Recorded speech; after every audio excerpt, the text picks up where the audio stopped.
Salut tout le monde, j'espère que tout le monde va bien. Aujourd'hui, on va parler de Satoshi Nakamoto, le créateur du Bitcoin. Donc c'est officiel, nous avons passé le quatrième halving du Bitcoin.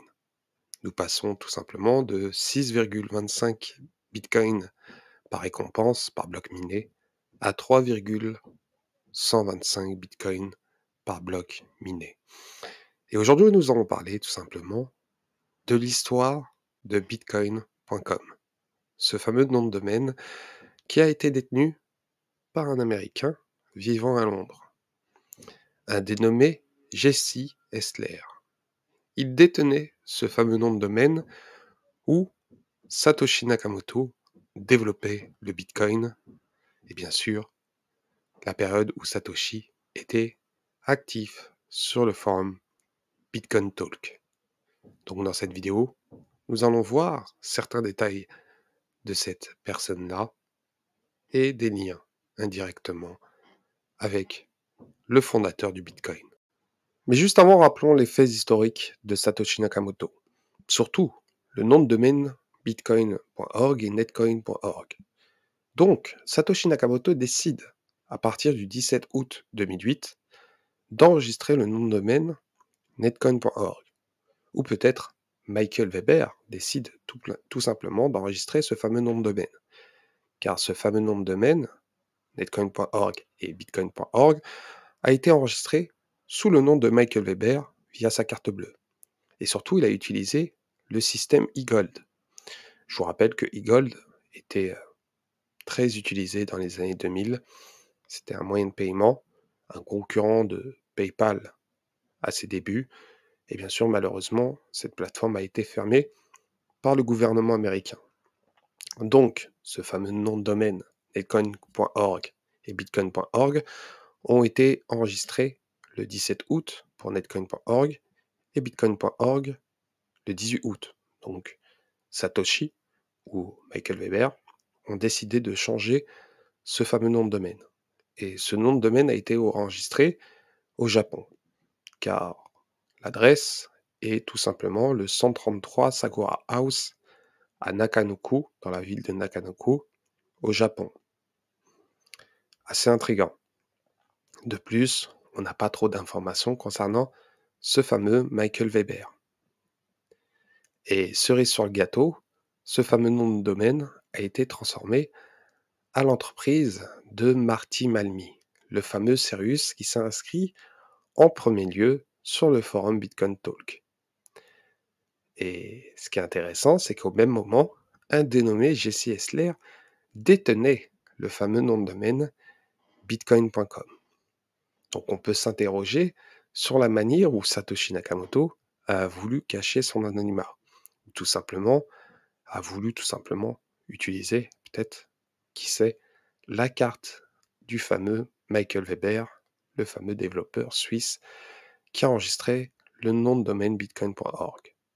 Donc regardons un peu les détails de ce fameux nom de domaine bitcoin.com et regardons s'il y a des liens indirects ou surtout la manière où Satoshi Nakamoto a caché son anonymat contre peut-être des personnes très puissantes. En tout cas, ça va être intéressant de voir certains détails et la manière où Satoshi a caché son anonymat. Le nom de domaine bitcoin.com a été enregistré pour la première fois auprès de la société suédoise Hurricane Communication AB. J'ai trouvé aucune information autour de cette fameuse société qui détenait bitcoin.com. De plus, cette société détenait ce fameux nom de domaine jusqu'en 2003, car elle a été reprise par la société coréenne IVN Technology. Et ce qu'on peut voir, c'est les archives concernant ce fameux site web qui sûrement vendait des mobiles à l'époque et vendait tout simplement des services tierces pour des entreprises, sûrement. En tout cas, ce qu'on peut voir, c'est l'historique de ce fameux site et bien sûr la société tout simplement coréenne qui détenait le fameux nom de domaine bitcoin.com l'a détenu jusqu'en 2005. Après, le nom de domaine est resté tout simplement en vente jusqu'en janvier 2008, lorsque Jesse Esler à enregistrer ce fameux nom de domaine. Et ce qui est intéressant, c'est que j'ai retrouvé certaines archives concernant ce fameux nom de domaine et bien sûr certaines informations très intéressantes concernant Jesse Essler et son fameux site qu'il a détenu jusqu'en 2010. Dans l'archive du 19 juillet 2009, ce qu'on peut voir, c'est le site officiel de Jesse Essler. Donc c'est un site qui a été détenu par lui au nom de sa société Bitcoin Limited. Et bien sûr, dans le texte, il présente tout simplement une solution innovante pour rendre les paiements sur le web plus fluides, efficaces, à la fois pour les utilisateurs, mais surtout pour les fournisseurs de services. Il explique aussi que de nombreux utilisateurs rencontrent des obstacles lorsqu'ils doivent payer pour accéder à des fonctionnalités premium sur des applications web, ce qui entraîne tout simplement une frustration et une faible conversion des utilisateurs aux clients payants. Il explique aussi que la solution proposée pour, tout simplement pour les clients qui sont très intéressés par rapport à son service, bah, il propose tout simplement un paiement au compteur et il explique que son mécanisme où les utilisateurs pourront, ne payer que pour ce qu'ils utilisent réellement, sans engagement à long terme, ce qui nécessite de divulguer leur identité, leur anonymat. Donc ce système est comparable à l'expérience fluide à la boutique d'applications iPhone où les paiements sont effectués en quelques clics sans perturber l'expérience de l'utilisateur. Bien sûr, une fois autorisé, le compteur gère automatiquement tous les paiements futurs via cette application en offrant ainsi une expérience sans interruption. Il explique aussi que les paiements au compteur offrent plusieurs avantages par rapport au modèle traditionnel d'abonnement ou de micro-paiement.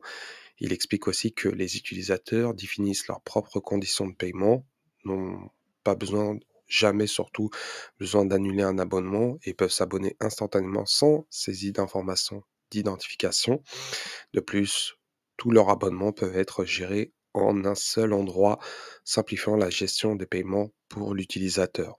En résumé, il explique que sa société propose à ses clients des paiements au compteur visant à résoudre les problèmes d'accessibilité et de conversion des utilisateurs en clients payants sur des applications web en offrant une méthode de paiement fluide, transparente et personnalisable et surtout anonyme s'ils le veulent. Ce que j'ai retrouvé, c'est le Twitter de Jesse Essler. Ce qu'on peut voir, c'est qu'il s'est inscrit au mois de septembre 2008. Et au mois de septembre 2008, nous sommes tout simplement à un mois d'intervalle l'inscription tout simplement du nom de domaine bitcoin.org. Sur sa description, il écrit tout simplement entrepreneur, développeur et creative solution finder. Il a mis un lien d'un site lié tout simplement à des mariages, powerofwomariage.com, dont il est cofondateur. Et ce qui est intéressant, c'est qu'il est moins actif qu'auparavant. Donc son dernier tweet date du 10 février 2014. Depuis, il n'est plus actif. En tout cas, j'ai essayé de faire certaines recherches concernant ses abonnements et ses abonnés. Pas trop de liens. En tout cas, certaines personnes sont, sont très crypto-friendly. Donc, on peut spéculer certains liens, peut-être, avec des personnes qui étaient très early concernant le Bitcoin. Mais pas du tout avec Satoshi Nakamoto. Mais ce qu'on peut voir, c'est que Jesse Essler parle de data analyse, il parle de privacy aussi, il dit que la vie privée est très importante, et bien sûr, il parle surtout de micro-paiements. De plus, on peut retrouver son profil LinkedIn, et là, ça devient intéressant. Jesse Essler, comme ville, il a mis Londres, Angleterre, Royaume-Uni. Donc le profil est clair, il explique qu'il vient de Londres et qu'il a été à l'école de Yale University. Et Yale University, c'est pas n'importe quelle université. Concernant cette fameuse université Yale, bah, c'est une université privée américaine située à New Haven dans le Connecticut. Donc elle a été fondée en 1701, dont Jesse Essler a fait ses études. Donc c'est une université, et surtout, cette université est l'une des plus anciennes aux États-Unis. Donc on apprend énormément de matières. On peut apprendre tout simplement l'architecture, l'art dramatique, les droits, la médecine, la musique, la théologie. On peut apprendre aussi la cybersécurité et cerise sur le gâteau, la cryptographie. Et ce qui est intéressant, c'est que cette fameuse université possède une dotation de plus de 22,5 milliards de dollars, ce qui fait la deuxième plus riche université derrière Harvard. Et on peut retrouver des personnalités très connues, dont Bill Clinton a fait ses études, ou Hillary Clinton.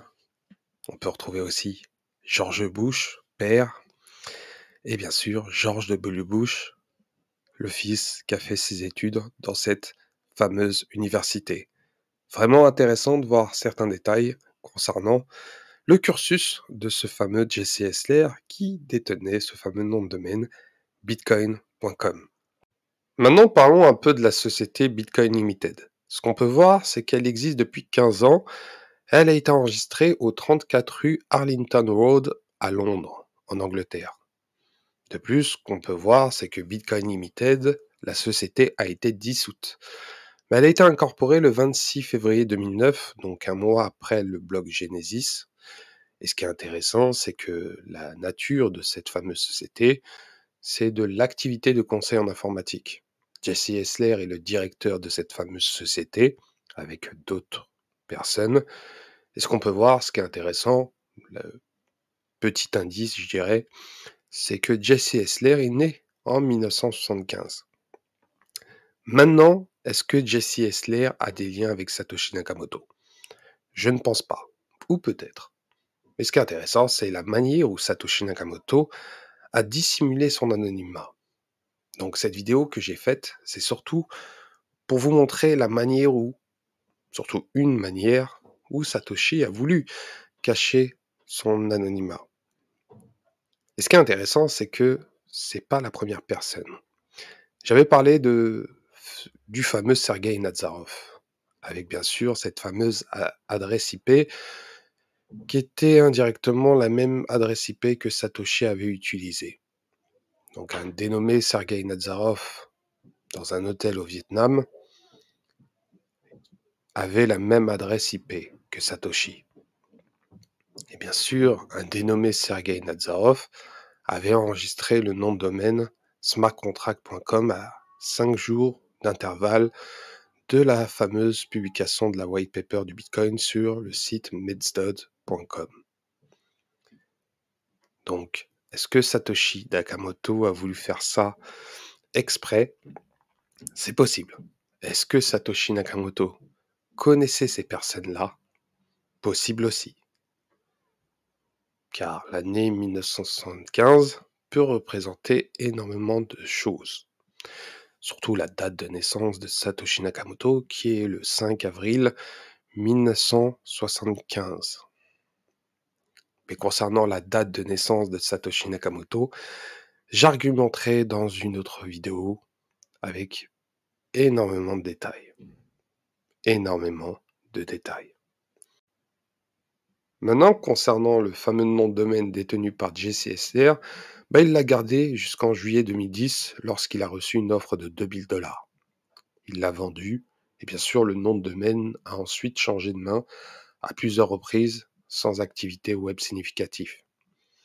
C'est en avril 2014 où un dénommé Roger Ver, le fameux Roger Ver, qui a acheté ce fameux nom de domaine. Et ce qui est intéressant, c'est que ce fameux nom de domaine vaut énormément d'argent. Je pense que Roger Ver a fait le coup du siècle concernant bitcoin.com, car en avril 2021, par erreur, GoDaddy a mis en vente ce fameux nom de domaine à 100 millions de dollars. Bien sûr, ça a été une erreur et bien sûr, Roger Ver a tout simplement signalé GoDaddy de supprimer cette mise en vente.